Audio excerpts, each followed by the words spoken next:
Avant toute chose, j'aimerais que nous puissions ouvrir dans le livre de Jérémie, chapitre 1er. Nous allons voir ce que Dieu dit à Jérémie. Jérémie, chapitre 1, verset 11. La parole de l'Éternel me fit adresser en ces mots. Que vois-tu, Jérémie? J'ai répondu, je vois une branche d'amandier. Et l'Éternel me dit, tu as bien vu, car je veille sur ma parole pour l'exécuter. Amen. Vous avez loupé une occasion là d'acclamer le Seigneur. Ah là là. Amen. Je veille sur ma parole pour l'exécuter. Ici, nous voyons la fidélité de Dieu. Nous voyons comment Dieu est fidèle. Dieu ne peut pas mentir. Le verset que nous venons de lire, avant que je prenne la parole avec le frère, je ne vous laisserai pas, je ne vous abandonnerai jamais. C'est la parole de Dieu. Le Seigneur veille sur sa parole pour l'accomplir. Il veille. C'est que il a posé cette question à Jérémie ici pour voir si Jérémie voyait vraiment ce qui était devant lui. Et nous ne vivons pas à la foi, mes frères et sœurs. Nous ne devons pas voir avec nos yeux naturels. Mais nous devons avoir la foi dans notre cœur de ce que le Seigneur a dit, a promis à son peuple, à ses enfants. Comment le Seigneur veut voir nos cœurs, s'attendre à lui, espérer en lui. Ce n'est pas facile pour personne. Il dit à Jérémie, que vois-tu, fils de l'homme? Que vois-tu, Jérémie? J'ai répondu, je vois une branche d'amandier. Je vois une branche d'amandier.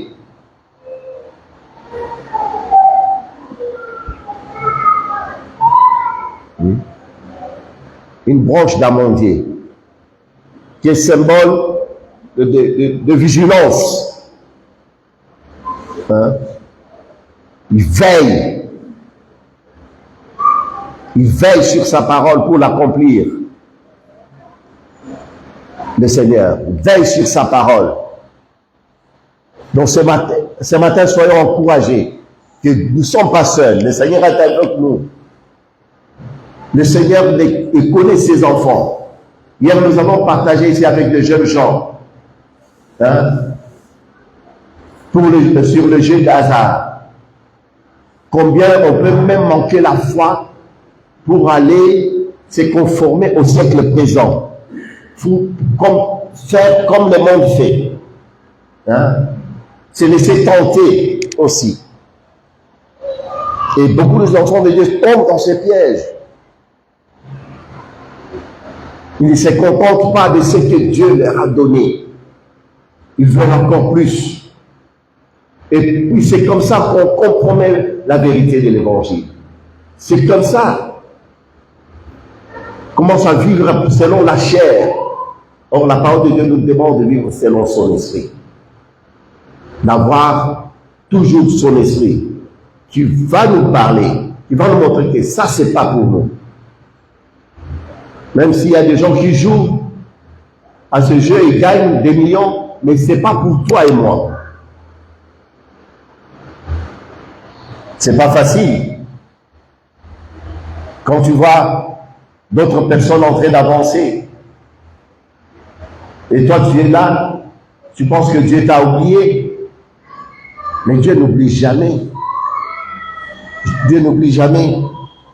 J'ai dit pour ceux qui étaient avec nous là, nous avons vu ces passages dans Malachie, chapitre 3, où les enfants de Dieu étaient en train de parler. Ils s'est lamenté, ils s'apitoyaient sur leur sort. À quoi bon ça sert?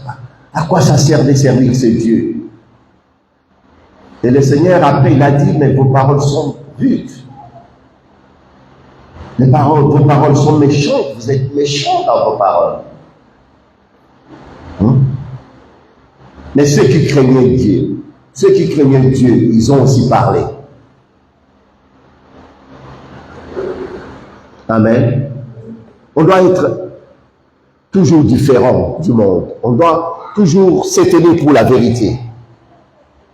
Nous devons toujours nous tenir pour la vérité. Ne pas laisser la place à l'ennemi, nous dicter quoi que ce soit, nous séduire. Parce que quand on regarde ce qui se passe actuellement dans notre pays, on peut se laisser aussi conduire par ces vents-là.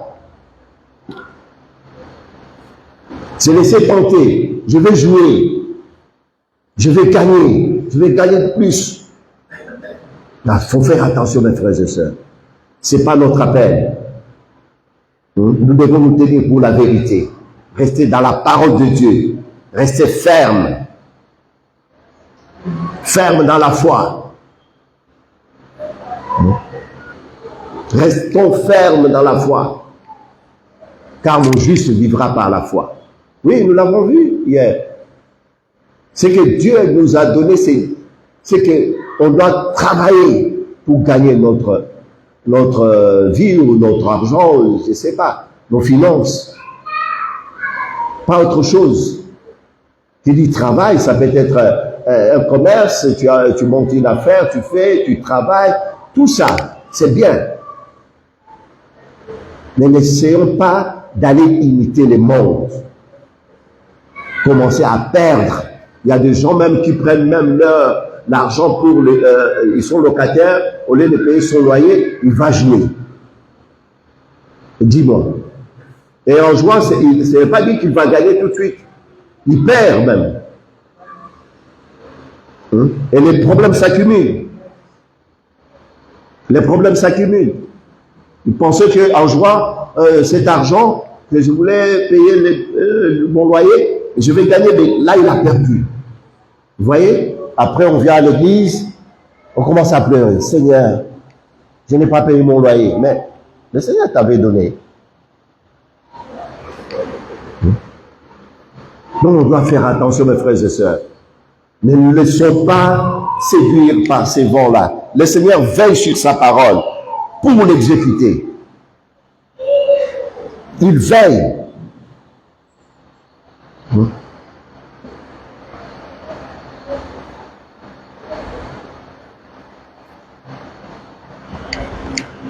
Donc, mon encouragement ce matin, par rapport à toutes ces choses, est que nous puissions garder la foi en Jésus.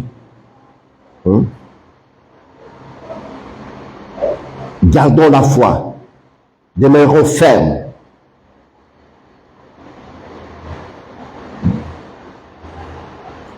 Donc, je vais vous demander ce matin d'ouvrir vos Bibles. On va parcourir pas mal de versets ce matin.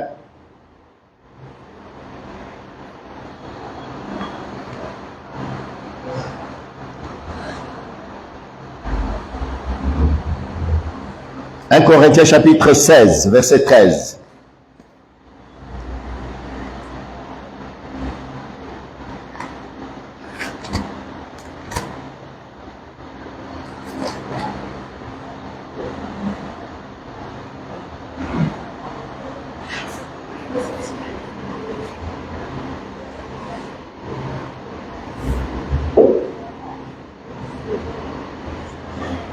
Qu'est-ce qu'on lit là-bas?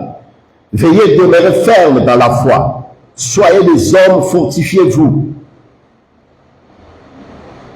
Que tout ce que vous faites, 16, 13.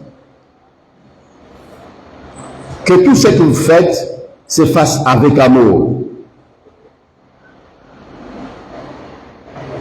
Que tout ce que vous faites se fasse avec amour. Mais quoi? Veillez, demeurez. Soyez vigilants, demeurez fermes dans la foi, soyez des hommes. Il y a aussi ce verset qui dit,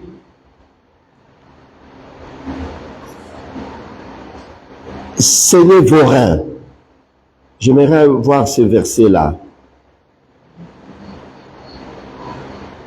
Que vos reins soient sains.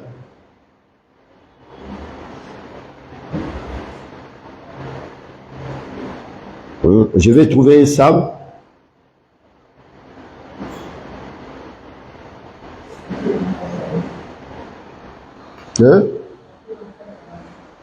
Matthieu 24. Matthieu 24. Après, on revient là où on était. Matthieu 24, 46.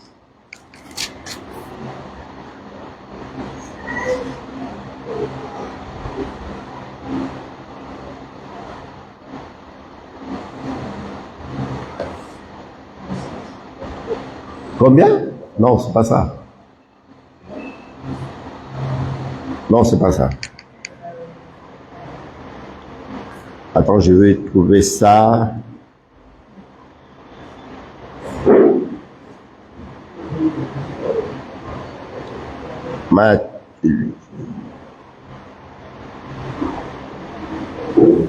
Luc 12. Disons dans Luc 12. Voilà. Luc chapitre 12, verset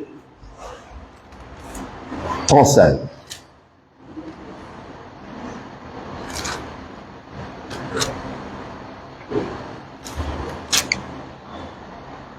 Que vos reins soient comment? Saints et vos lampes allumées. Frères et sœurs, là, nous venons de lire un passage dans un Corinthiens où nous voyons la parole de Dieu nous dire de veiller et de rester ferme dans la foi. L'évangile de Luc ici nous dit que vos reins soient saints et vos lampes allumées.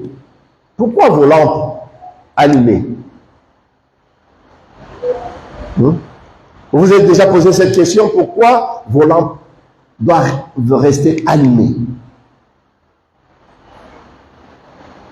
C'est quoi même la lampe?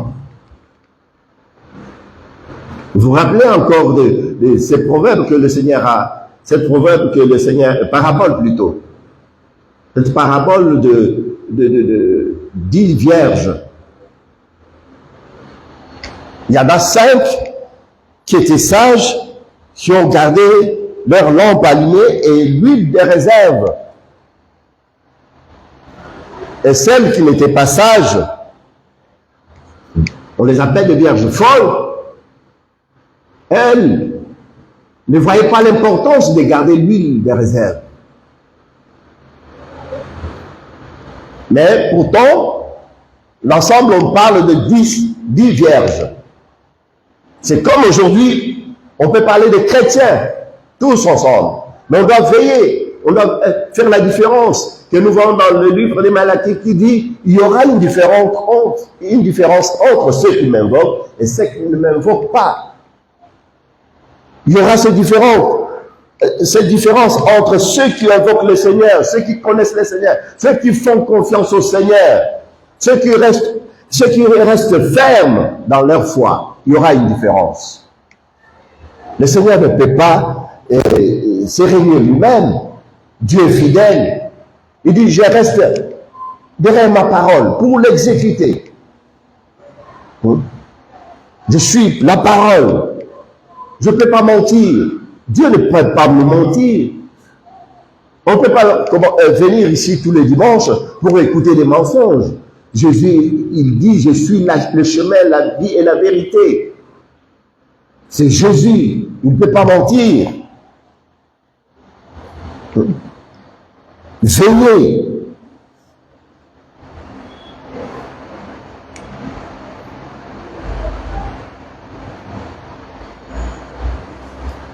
N'est-ce pas, la parole de Dieu nous dit veillez parce que nous ne savons pas quand cela arrivera. Nous ne savons pas quand toutes ces choses arriveront. Mais qu'est-ce que nous voyons aujourd'hui?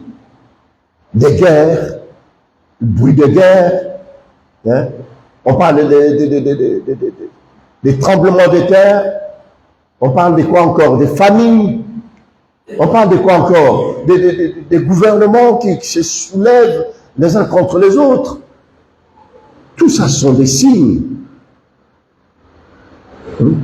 Tout ça sont des signes. Ce sont des choses qui vont venir. Et quand ça vient, mais ça mène tout ce que ça mène. Des souffrances, ça mène le désordre, ça mène tout.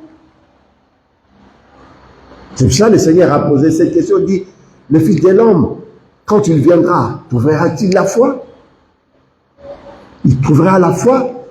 Je reviens sur ces choses parce que je sais que j'ai déjà parlé de ces choses ici. Mais combien nous devons encore nous rappeler encore de ces choses? Parce que quand les tribulations arrivent, quand toutes ces choses arrivent, les souffrances, on a tendance à oublier, à perdre de vue. Je vous avais parlé l'autre fois de ne pas perdre le cap. Comme un capitaine de bateau, il garde toujours le cap. Il ne se trompe pas de direction pour ne pas se perdre, pour ne pas chavirer. Donc il doit toujours garder le cap. Et nous aussi, nous sommes appelés à veiller sur nos attitudes, sur nous-mêmes. Hein? Comment nous nous comportons pendant ce moment. Quand on parle de ceindre les reins, prenez garde, veillez. Que vos reins soient sains et vos lampes allumées.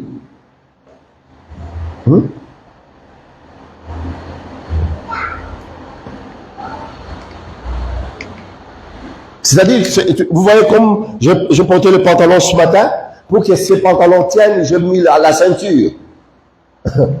Amen. Je mis la ceinture pour que ça garde bien mon pantalon. C'est comme ça qu'on doit avoir la même attitude dans la foi. C'est la foi qui va nous tenir fermes. C'est la foi. Ayons la foi en Jésus. Si tu veux rester ferme, et la foi en Jésus, pas autre chose. C'est pour ça qu'il ne faut pas croire que c'est le jeu d'hasard qui vont te garder pendant cette période, pendant ce moment. En jouant cela, il y aura au moins de l'argent qui va entrer. Non. Tu peux gagner même des millions, mais tu n'auras pas la paix. N'est-ce pas, on dit l'argent ne fait pas le bonheur. Et bien là, il y a le verset dans la Bible qui dit que l'argent répond à tout. Ne répond pas à tout ou répond à tout. Répond à tout.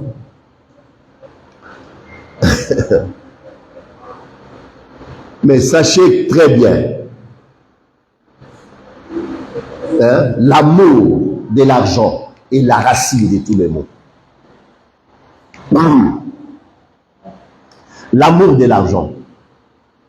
C'est pas mal, c'est pas mauvais plutôt de gagner sa vie avec son salaire, de faire une affaire et puis gagner de l'argent. Il n'y a pas de mal en ça. Mais quand on développe cette cupidité, l'amour de l'argent, c'est là où il y a les dangers.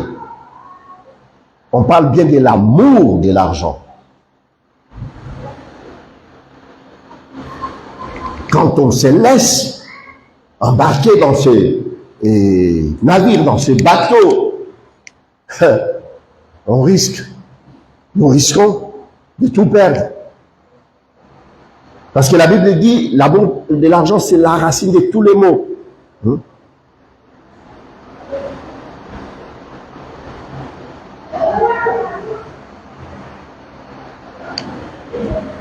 La racine de tous les maux, mes frères et sœurs. Donc le Seigneur nous donne ici cette assurance de dire qu'il est là, il veille sur sa parole. Dieu nous dit, il veille sur sa parole. Qu'est-ce que tu as vu? Il dit, fils, Jérémie, qu'est-ce que tu vois? Ce que tu as vu. Donc c'est pour te dire que moi-même, je veille.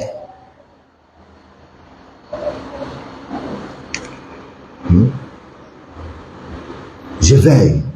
Le Seigneur peut utiliser un symbole, quelque chose, comme je dis ici, cette branche d'amandier, qui était le symbole de vigilance. Il a parlé au travers de cela. en disant que moi, Dieu, je veille sur ma parole pour l'exécuter.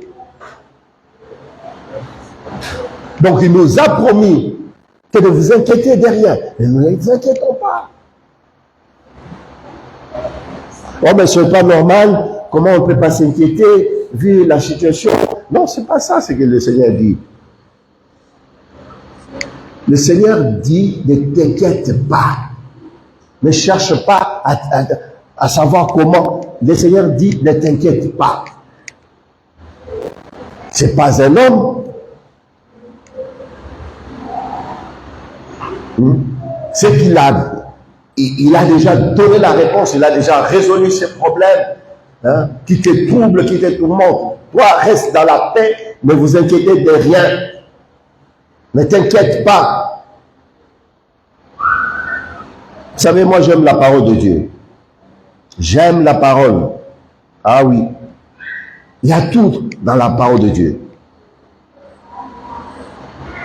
Même quand j'étais en train de préparer la réunion d'hier avec le jeune, il y avait des questions. On a fait un débat à la maison avec maman Janine, tout ça. Il me dit, mais Pierre, dans la Bible, je ne vois pas où c'était interdit le jeu d'hasard, où c'est écrit, ne jouez pas. J'ai dit, la parole de Dieu répond à tout. Il y a tout dans la parole de Dieu. Amen. Même si ce n'est pas écrit, comme nous voulons voir les mots d'hasard ou comment, mais vous allez trouver toujours un verset qui parle de ces choses-là. Exactement quand on a parcouru la Bible, j'ai vu. Il y a tout dans la parole de Dieu, mes frères et sœurs. Ne nous privons pas de la parole de Dieu. Aimons la parole de Dieu. Aimons la parole de Dieu. Ton problème, sa solution, c'est dans la parole de Dieu. C'est pas ailleurs. C'est en Jésus. C'est en Jésus, en plaçant ta confiance en lui. Ta situation, la réponse, c'est Jésus dans sa parole. Il veille sur sa parole. C'est pour cela, des gens qui s'inquiètent, c'est comme si vous ne connaissez pas encore la parole de Dieu. Pourtant, nous avons tous des Bibles à la maison. Nous pouvons méditer là-dessus, à prendre un moment pour lire la parole de Dieu. Ne dites pas, mais c'est vrai, je lis, mais vous inquiétez pas, mais c'est pas normal. Comment je peux pas m'inquiéter? Non, non, non, non, non, non.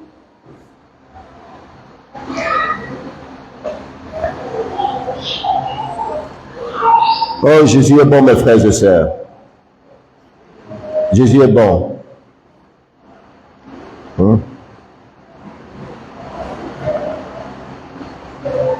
Éphésiens chapitre 6, verset 18. Oui, j'aime, comme le frère l'a dit, moi j'aime cette vie de prière, j'aime, parce que c'est dans la prière que nous montrons à notre Dieu nos besoins. Et c'est comme ça, nous parlons avec lui. On ne se laisse pas conduire par nos pensées. Non, mais il y a tout dans la parole de Dieu, mes frères et sœurs. Éphésiens chapitre 6, verset 18.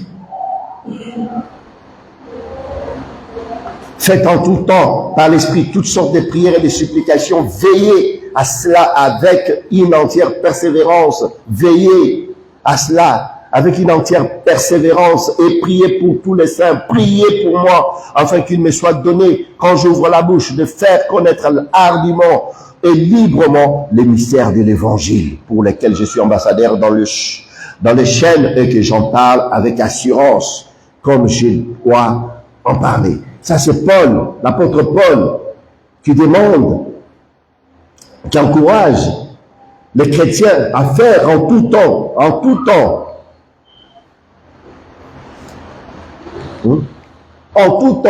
par l'Esprit, toutes sortes de prières et de supplications.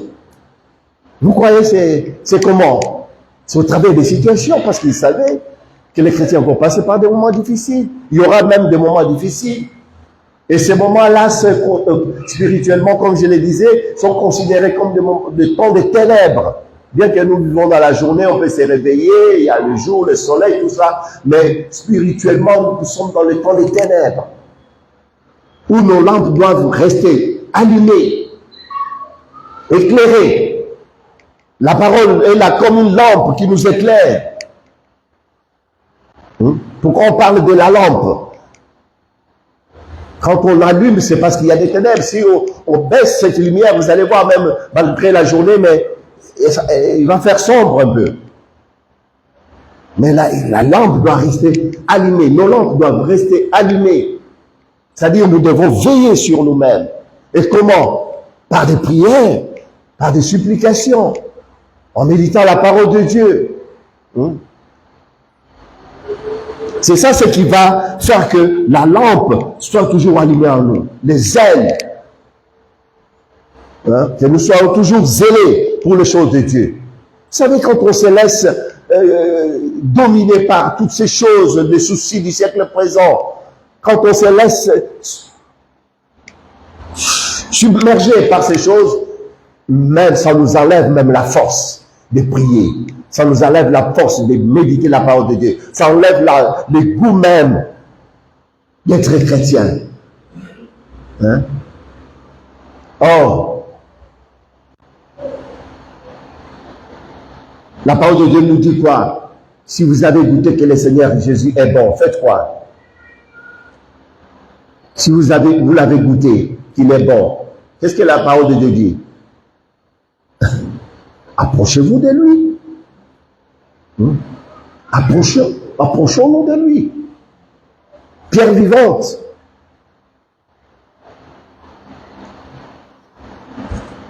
Oh, je vous sens bien loin ce matin. Qu'est-ce qui se passe? Vous avez déjà goûté au Seigneur?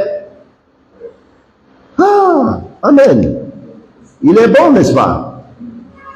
Très bon. Très bon. Et si nous avons goûté qu'il est bon, mais approchons-nous de lui. Il dit, faites en tout temps, par l'Esprit, toutes sortes de prières et de supplications. Faites, veillez à cela avec une entière persévérance. Veillez à cela avec une entière persévérance. Ici, on parle de la persévérance, pas l'abandon. Il ne faut pas abandonner la persévérance, une entière persévérance. Peut-être il y a une persévérance qui n'est pas entière. On ne parle pas d'une moitié de persévérance, mais une persévérance qui est entière. Donc de tout ton cœur, toute ta force, tu continues à persévérer, à lui faire confiance, à faire confiance dans sa parole, dans la prière même que tu fais. Il y a même des gens qui n'ont pas confiance dans leur prière. Vous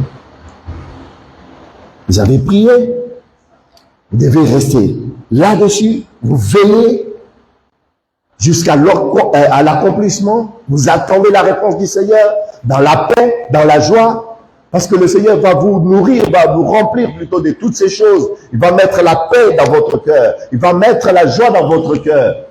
Il ne va pas vous laisser, il ne va pas vous abandonner. Il sera là toujours avec vous. Au verset 14, on nous dit, tenez donc ferme. Ayez à vos reins la vérité pour ceinture. Tenez-vous, ayez à vos reins la vérité pour ceinture. Donc, tenez toujours ferme.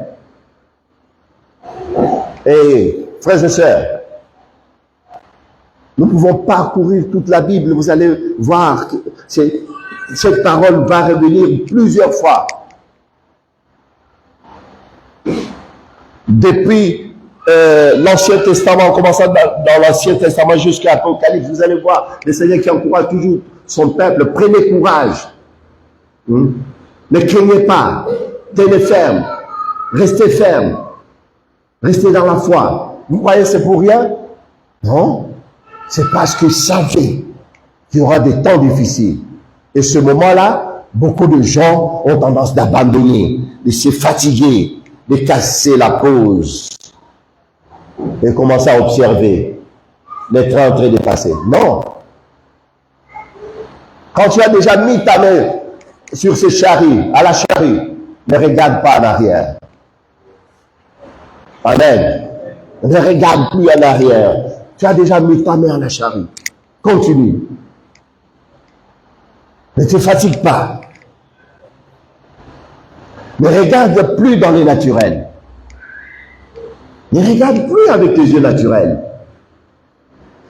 Laisse le Seigneur te conduire.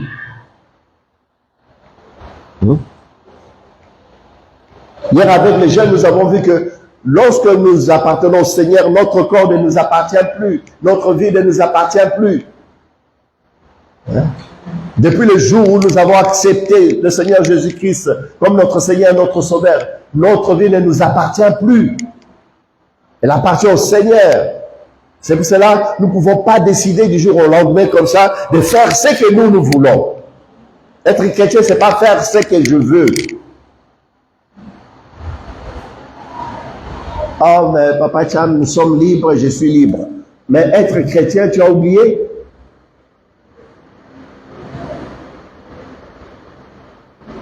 Tu as oublié que dans ta liberté, il ne faut pas vivre selon la chair, parce que tu es libre.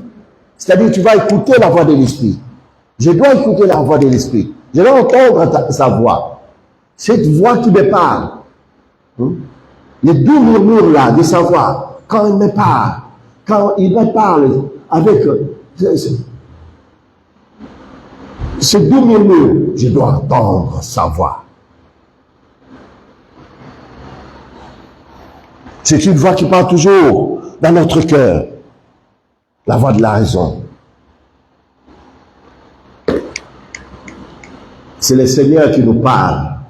C'est pas notre chair.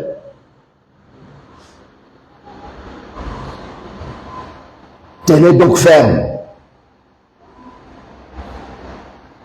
Tenons-le pour la vérité. Ne vendons pas la vérité. Ne compromettons pas la vérité. Parce qu'il y a des choses que le diable va nous faire miroiter. Pensant qu'en faisant cela, si je joue à ce jeu, je vais gagner. Mensonge. Mensonge du diable. Nous avons vu avec le jeune hier que ce que Dieu veut, c'est notre sanctification. Ce que Dieu veut, c'est notre sanctification. Mais pour tenir ferme aussi, ça demande cette vie-là de sanctification. C'est-à-dire pour la vérité. À ne pas compromettre la vérité. Ce que Dieu veut, c'est notre sanctification. Parce que c'est un Dieu saint. Il veut nous voir marcher dans la sainteté, l'honnêteté.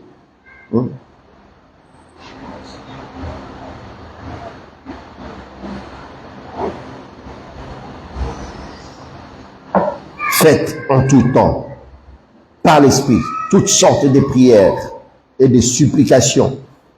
Veillez à cela, avec une entière persévérance.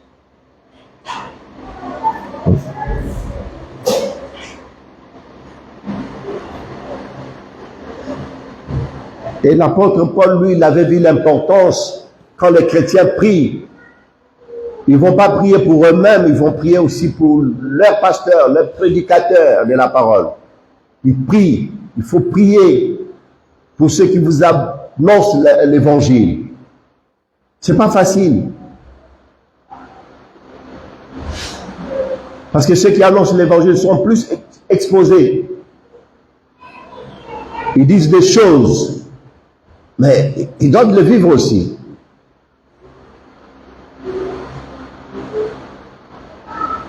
Comment nous ne sommes pas là pour vous donner des leçons, mais nous-mêmes, dès qu'on quitte là, l'épreuve se présente, les tests se présentent. Les tests. Je ne sais pas pour les autres, mais moi, c'est ce qui m'arrive souvent. Ah oui, exactement.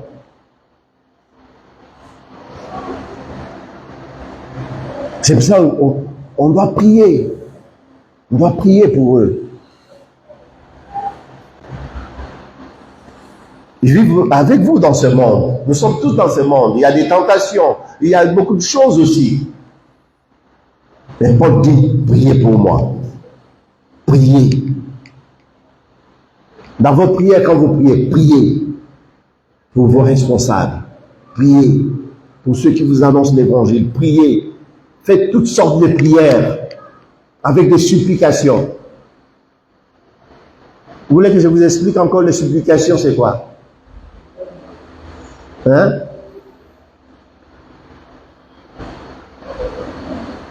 Kobondela moto, kobondela.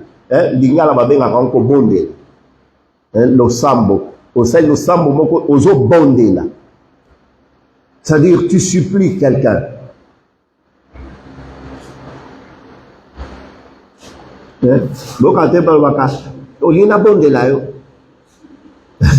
C'est-à-dire tu supplies quelqu'un. Seigneur, je veux. Augmente ma foi. Donne-moi la foi. Je vais persévérer. J'ai besoin de la foi. Augmente ma foi. Je vais continuer à te servir avec le même zèle. Libère-moi de tout découragement. Libère-moi de toutes ces choses qui peuvent m'arrêter dans ma persévérance. Je vais te servir de tout mon cœur.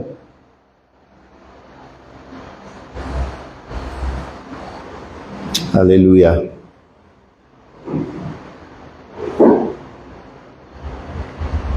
« 1 Pierre chapitre 5. Nous commençons d'abord par 1 Pierre chapitre 4. Après, nous allons lire chapitre 5 aussi. 1 Pierre chapitre 4, verset 7. La fin de toutes choses est proche, soyez donc sages et sobres pour vaquer à la prière.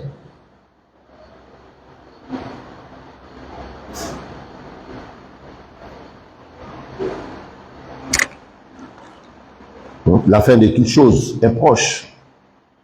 Jésus revient bientôt. Mais quelle attitude avoir pendant ce temps, à ce moment? C'est ça. Comme nous l'avons vu, le Seigneur lui-même dit, je veille sur ma parole pour l'exécuter. Il a promis, il va le faire. Mais comment? Il va nous trouver dans quelle attitude, avec quelle attitude dans notre cœur? Parce que quand il dit que dans les derniers jours, l'amour de plusieurs se refroidira. Dans les derniers temps. Et nous devons nous tenir. Il y a une attitude qu'on doit avoir. C'est dans la prière. 1 Pierre 5, verset 8. Soyez sobres, veillez, votre adversaire le diable rôde comme un lion rugissant, cherchant qui il dévorera.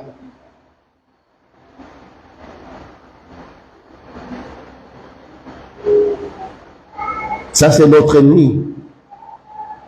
Qu'est-ce qu'il cherche? Lui, il ne cherche pas les gens qui sont dans le monde. Non, il va chercher ceux qui sont dans l'église, les chrétiens. C'est pour ça qu'on doit veiller. On doit avoir cette attitude de persévérance. Persévérer dans la prière.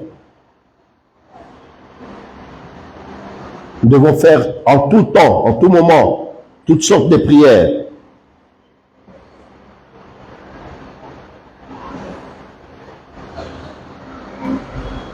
Quand le Seigneur dit à ses disciples, veillez parce que vous ne savez ni l'heure, ni le jour, ni l'heure, ni le temps, vous ne savez pas. Tout ça, c'est de pas seulement attendre sa venue, bien que c'est ça même le but d'attendre sa venue, mais nous sommes sur cette terre. Donc, en train d'attendre ce moment. Il faut que nos lampes restent toujours allumées. Mais comment, mes frères et sœurs, si nous ne cherchons pas cette vie de prière, si nous ne nous approchons pas dans la présence de Dieu, si nous n'avons pas, même dans nos maisons, on n'a pas le temps. Moi, je vais encourager même des gens des frères et sœurs au milieu de nous qui ont des familles, de commencer à prier avec vos enfants, d'avoir le moment de qualité dans la prière. Aujourd'hui, regardez la rébellion. Même dans les maisons des chrétiens, il y a la rébellion des enfants. On doit se dire ces choses, mes frères et sœurs. En tant que parents, nous passons par ces choses-là. Aujourd'hui, vous avez des enfants dans la maison, mais ce qu'ils apprennent à l'école, même ce qu'ils voient dans les portables que nous mettons dans leurs mains, ça suscite en eux un esprit de rébellion, une mauvaise attitude. Dans la maison, tu vois, tu ne comprends plus ton enfant, mais c'est tout ça. Parce qu'il n'y a pas cette vigilance dans l'esprit. Il n'y a pas cette vigilance. On ne veille pas. Peut-être on fait confiance à l'école. L'école va apprendre. L'école ne veut pas éduquer, ne va pas éduquer ton enfant. C'est le parent qui éduque l'enfant. L'école enseigne, apprend. Mais l'éducation des bases, c'est les parents. Nos valeurs chrétiennes, inculquer à ton enfant, avoir un moment avec eux, de qualité, partager la parole de Dieu. Ça, on n'a pas le temps, on n'a pas le temps.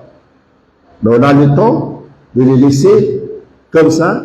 Après, on est étonné de voir que comment cet enfant est devenu comme ça. Mais comment tu as veillé sur ça?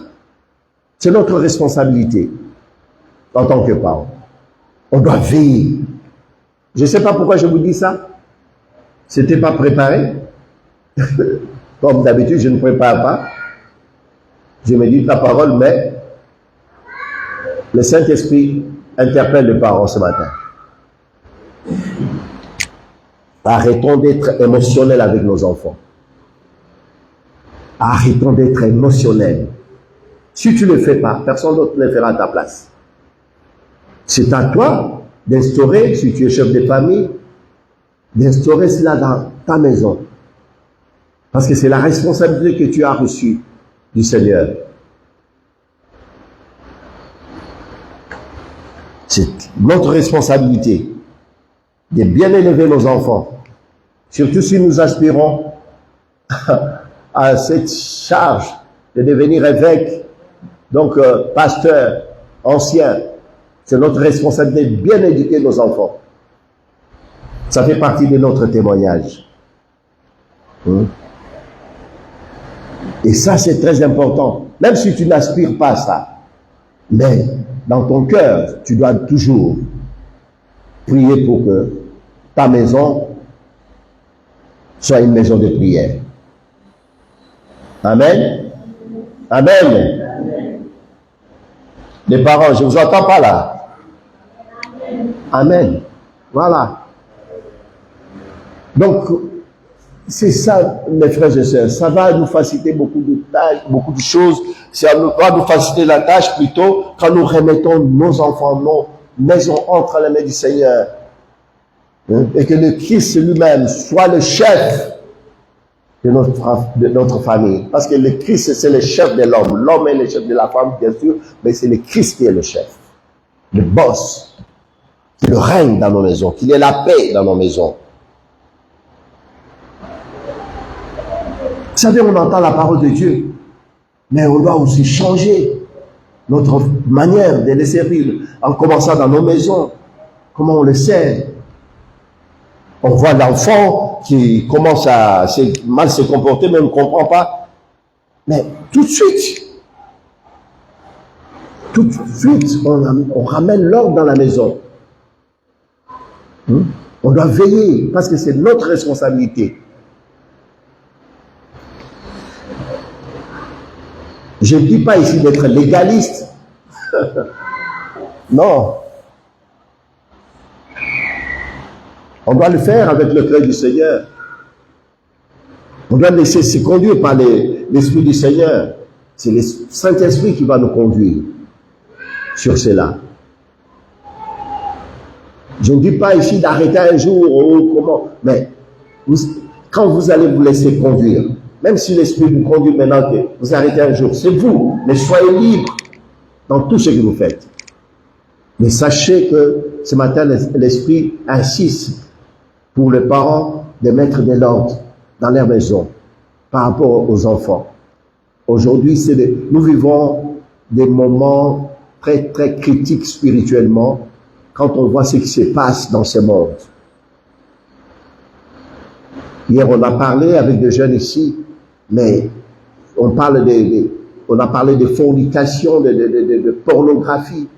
Mais ces choses-là, vous savez, les enfants aujourd'hui, que nous considérons comme des enfants, regardent à ces choses. Mais les parents ne savent pas. Les parents, eux, ne savent pas. Parce qu'aucun enfant ne viendra t'avouer ça. Mais spirituellement, tu dois sentir dans l'esprit qu'il y a quelque chose. Il y a un comportement qui a changé. Il y a quelque chose.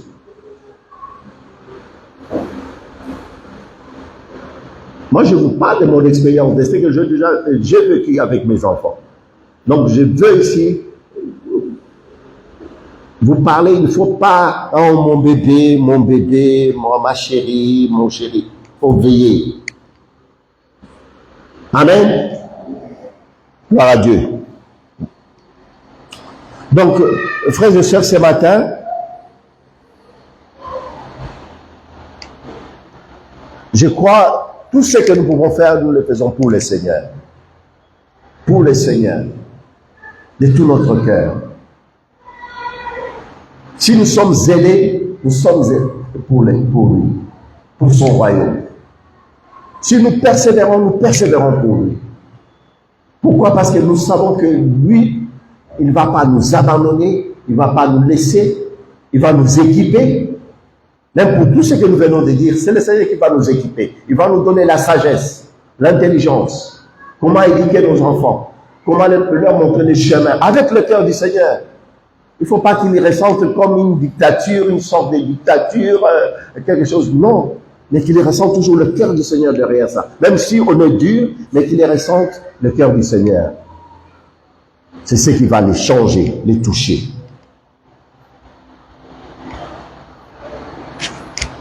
Amen. Gloire à Dieu. Dernier verset.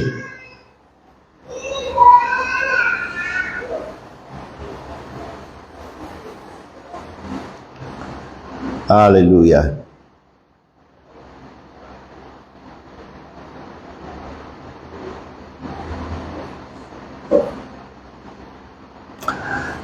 Marc chapitre 14. Verset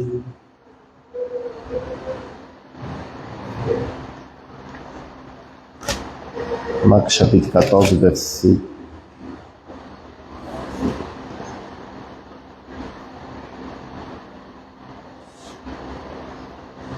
non.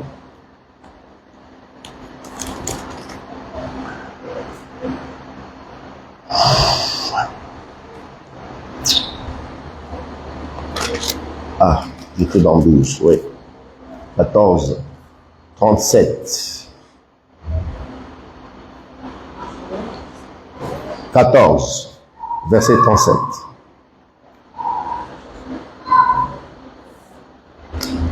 Ça, c'est Jésus qui vient vers les disciples qu'il trouva endormis. Et il dit à Pierre, Simon, tu dors. Tu n'as pu veiller une heure. Veillez et priez afin que vous ne tombiez pas en tentation.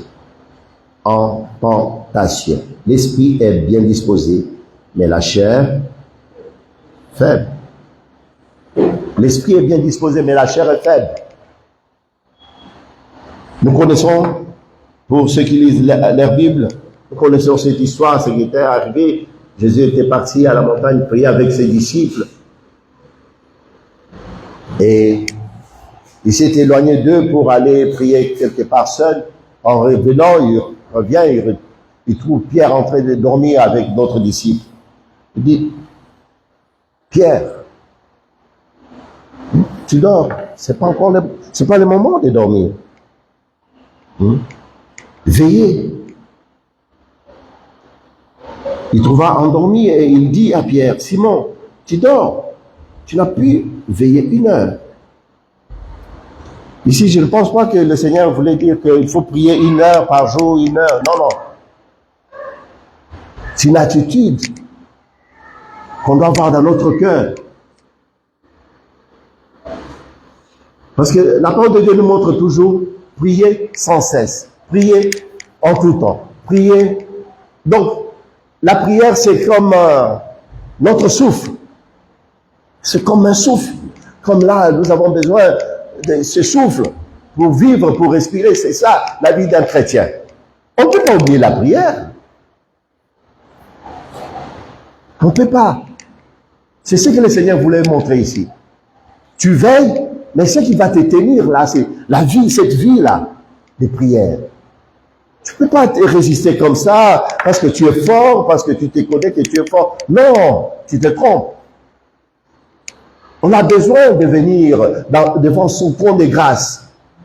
C'est ça la parole de Dieu dit, approchez-vous donc avec assurance devant le trône de grâce de Dieu. Nous devons nous approcher de ces trônes de grâce pour obtenir miséricorde, pour obtenir grâce, la force de continuer la course, de rester toujours sur ce chemin. Ça ne peut pas venir comme ça parce que on est beau, on est belle, non, non, pas. Ça n'a rien à voir. On va rester ferme si nous développons en nous cette attitude de prière, de supplication, de prier tout le temps, d'être dans la présence de Dieu. Je peux prier, on chante ici, je prie en marchant, je prie en chantant, je prie en travaillant, je prie en conduisant, je prie en faisant, quoi encore? Ménage. Tu pries quand, toi?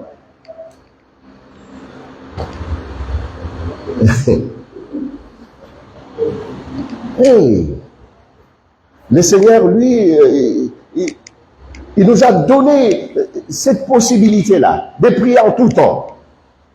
En tout temps. Donc pour prier, je n'attends pas comme demain, là, 17h, je viens ici juste pour prier. Non, je prie même chez moi, là. Je prie. Avant de venir ici. Et donc je prie. Même en conduisant dans ma voiture, je viens, je prie. Amen ou pas? Le Seigneur dit, je veille sur ma parole pour l'exécuter, pour l'accomplir. Amen. Que Dieu vous bénisse. Gloire à Dieu. Le Seigneur est bon, mes frères et sœurs.